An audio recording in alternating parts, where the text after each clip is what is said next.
Right, let's turn to this now. Umkhonto Sizwe party is fighting to get former President Jacob Zuma back on the candidate list, and it's lodged an appeal now with the electoral court today, reversing, or at least attempting to reverse the IEC's decision ruling on the matter. We're joined now in studio by Nhlamulo Ndhlela, speaking for the Umkhonto Sizwe party. Good to have you, and thank you very much, Sobisi, for coming in. So you have now formally met the deadline to lodge your appeal, citing a number of reasons why you are appealing, others legal, others procedural, and so on and so forth. Let's start at the fact that you are raising the issue that you were not duly notified of the decision, and of course the whole process itself of those who would have appealed.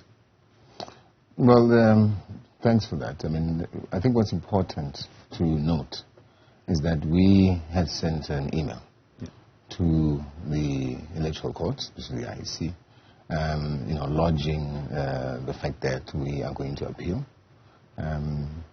That took some time until we actually had to call them this morning to say, we've sent you an email, we've not seen any response from yourselves. We want to lodge an appeal. We need approval to go ahead and do so, such as the process and the procedures, because the chair of the electoral court ought to grant that. But we were granted that, and we submitted our papers. Yeah. So okay, let me get clarity then. Were you duly notified that there's an objection? Yes, we were duly notified. All right. And what was the confusion about the wrong address? Well, I mean, the issue of the wrong address, we don't know how they got to that email address. We are info mkparty.org.za. So, I mean, we still obviously have to understand what transpired there. But again, we did get the notification. All right, did get the notification. So there are three grounds from reading of Section 30 of the Electoral Act that one can raise, right? This is the Electoral Act, Section 30. One is whether or not you have signed the prescribed code of conduct, and you have then given them a declaration that says that your candidates have all signed that prescribed code of conduct. Two, that they accept their nomination, so they've signed that declaration to say they've accepted that nomination. Have you fulfilled those two? We have fulfilled all procedures and processes required by the IEC. Yeah. And the other reason then is the reason of a candidate not qualifying for election, to stand for elections.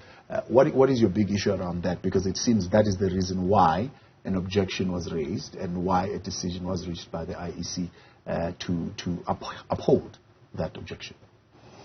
Well, we feel that the IEC, in this case, was putting the cart before the horse. Especially from a jurisdiction perspective. They refer to Section 47(1)(e) as part of the reason why they want to uphold this. But, it's overreaching on their end, because only the National Assembly can make a determination of that nature as to whether, President Zuma or any candidate is fit to stand in Parliament, as a member of Parliament. So that also in of itself raises a number of questions on the IEC's end. Of bias. Let's refer back to what transpired when a commissioner, a whole commissioner in the form of Janet Love, on your show, she stated that President Zuma, in effect, would not qualify. Such utterances and the fact that she then presides over as not just an ordinary member, we're talking about a commissioner here. Then came to the determination to uphold the same objection that she had predetermined. I mean, that's a conflict in of itself. So this raises a number of issues as it pertains to the IEC's conduct, where she ought to have recused herself, in that particular process. So it really raises a number of questions on our end, especially more so with an entity such as the IEC, which ought to be beyond reproach. Yeah. Do you accept, though, that decision to qualify, not for National Assembly, decision to qualify for elections is based upon constitutional or national or provincial legislation? Well, I mean, what's important, I think this is what we need to note, procedures ought to be followed to the letter of the law. We feel that that is not the case, and therefore even the grounds thereof will not hold water. One of the issues that we need to raise is that President Zuma states, let's not forget there was a remission as it pertains to his 15 months sentence. Upon the president of the country, issuing a remission against that, and President Zuma having served 3 months, that effectively concluded that his case, or his sentence in this case, is that of 3 months, which then falls below the 12 months that is highlighted in the Act that also refers to without an option of a fine. So that alone renders President Zuma eligible to participate.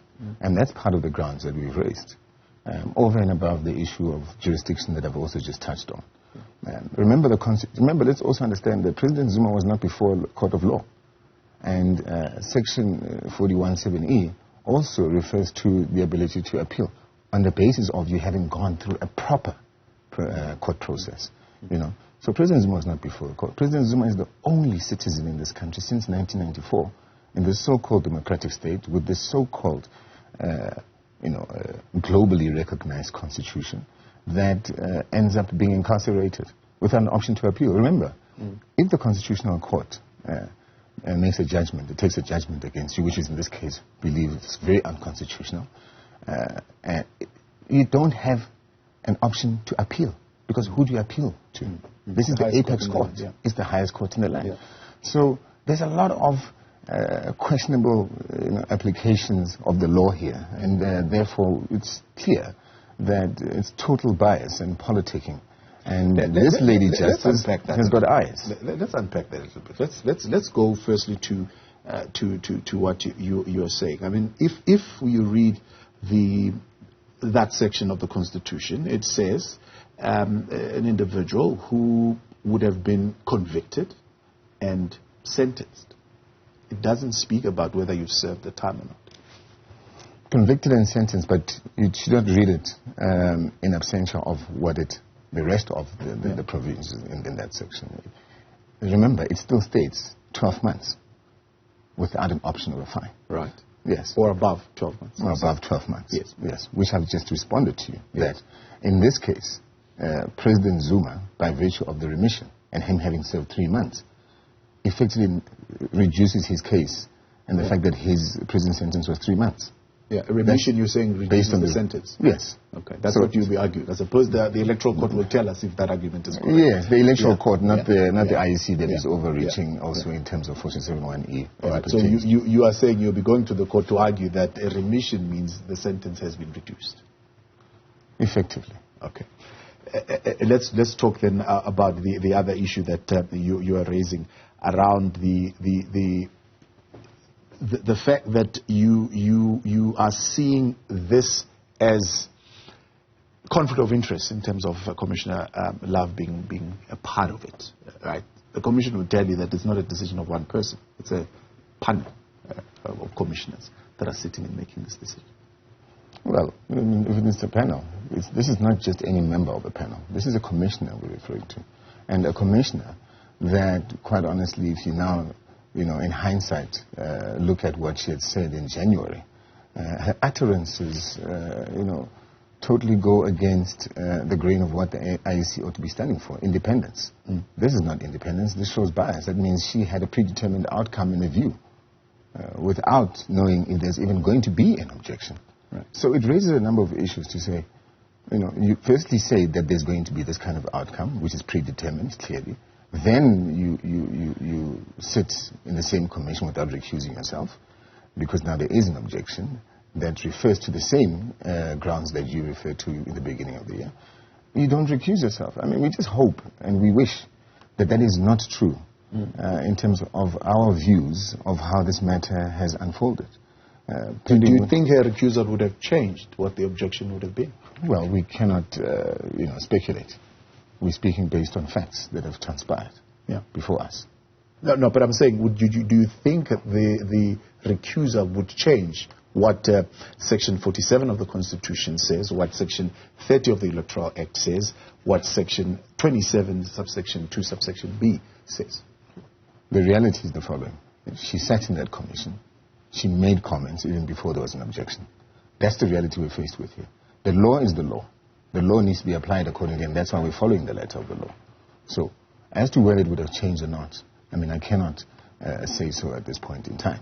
We need to speak to what is the current situation based on the outcomes of what transpired in that commission. All right, let's take the conversation a little bit further now, joined in studio by spokesperson of the Umkhonto weSizwe Party, Nhlamulo Ndhlela. And they are, of course, legally now lodging, or they have, in fact, lodged that appeal, having been given the go-ahead now by the IEC. And they are raising a number of issues that need to be clarified. So let's go back a little bit. I mean, it's your view in your papers and your contention that the former president was never in a criminal trial, but in a contempt kind of court, so to speak. Is it your view that a contempt of court is not a criminal offense in this country? Well, here's the reality. You refer to a trial. There was no trial. President Zuma was not before a judge. So, again, contempt of court is not a criminal act. It's a civil matter and should be seen as such. I mean, the act refers to criminality. Where is the criminality with President Zuma asking a judge that is conflicted that he ought to recuse himself, in the same way we're asking for a Janet Love to recuse themselves, or to have done so? I mean, people that uphold the law need to be beyond reproach and take these kind of things into consideration. So, me saying I would like my constitutional right that it be referred to the fact that he was in conflict and pending which him, recusing himself, I'll attend and present myself. Is that a crime? How can that be a crime? Is this the democracy in the Constitution? A willful disobedience of a authority like the courts is seen in the country as a criminal offense. No, it's not. This situation was not before. President Zuma didn't get an opportunity to present his views of what transpired. Did he? Was he before a judge? No. He was given an opportunity to do so, but not before a judge that he had requested.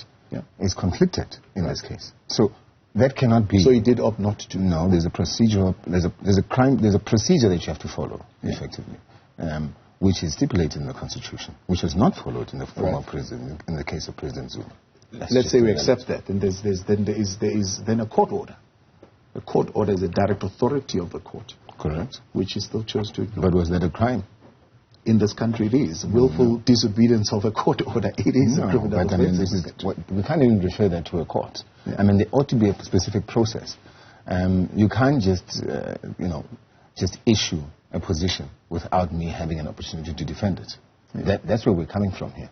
The legal eagles will debate that. Yeah. We're not lawyers, you and I, and ought not to try and be. But the grounds stand that there's a certain procedure that ought to be followed, and you ought to be before a judge.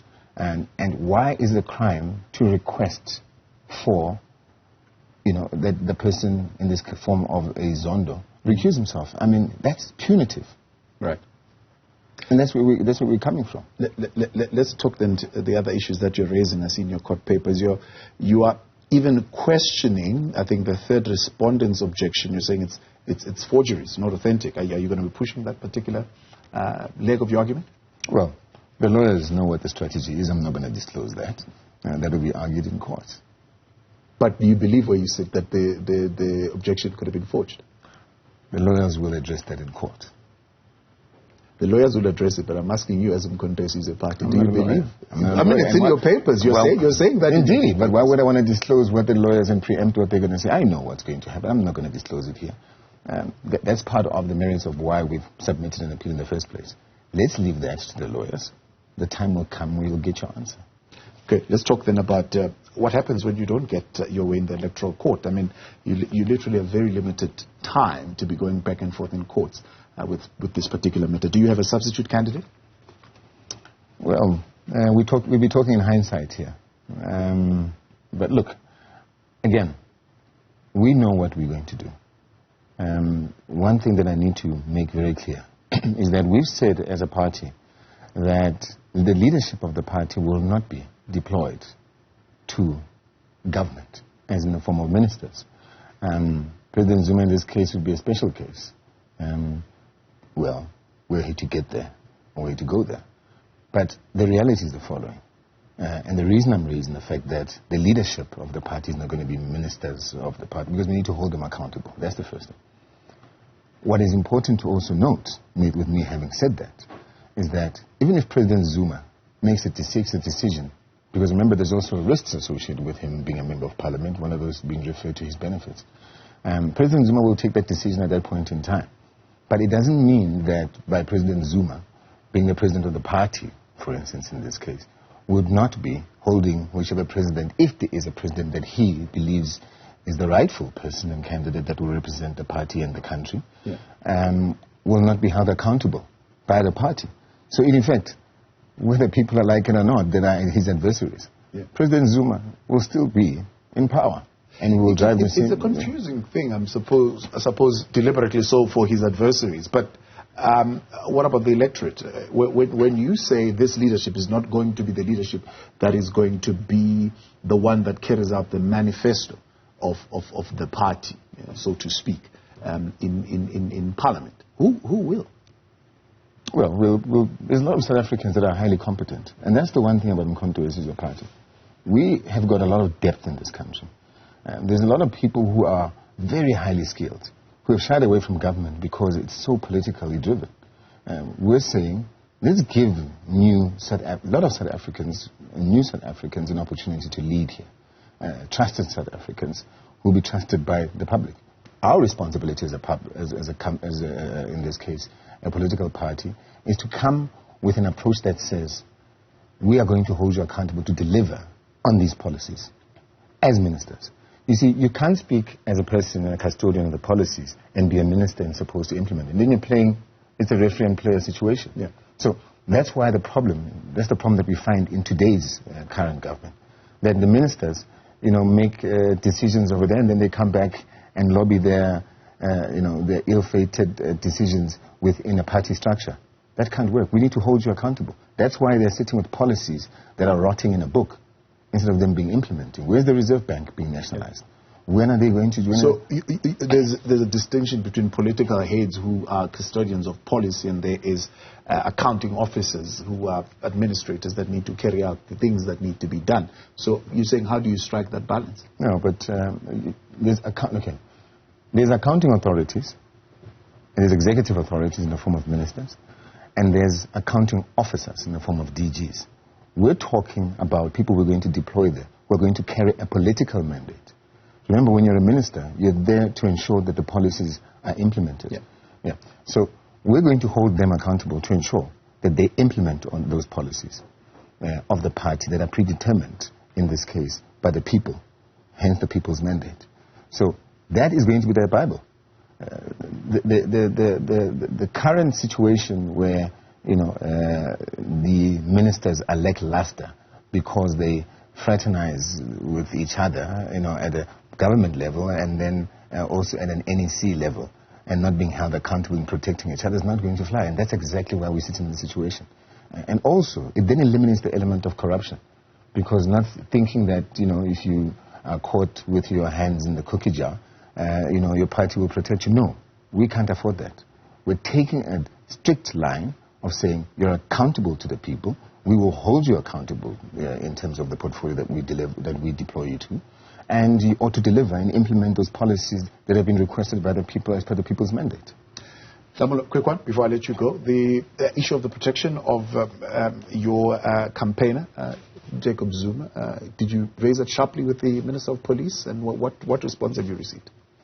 Yes, Minister Nhlamulo called me. We had an interesting chat. We had to separate the difference between politics and administration. And he understood where we were coming from. But I raised the issue that, Minister Ndhlela, my concern is that, in as much as you are in a campaign season and you're leader of the party, making comments such as you're going to bury Zuma are not exactly those that in an environment that we're in a volatile province, for instance, that you come from, which you made those comments in KZN, will not be, productive and conducive for what we're trying to achieve here in terms of an environment that ought to be free and fair and ensure political tolerance. So that was the one. And then we touched on the issue of the president's security, which I then raised with him to say the president's fleet, by the way, is over 10 years old. Why is the president's fleet over 10 years old? Why does the president have to find himself his cars in this day and age as a state president? His cars have to be jump-started. Yeah. What's the response? For a state president? What was the response that you received on that? No, well, he understood where I was coming from, and he said that him and I would be engaging, and he has been engaging. We're going to take him to task on that and hold him accountable. And that's the language that him and I have. There's no animosity. We're building a relationship of engagement. But what's most important is that security of President Zuma's security ought to be upheld accordingly. Nhlamulo, appreciate your time. Thanks so much for coming in. Party spokesperson from Nhlamulo Ndhlela there.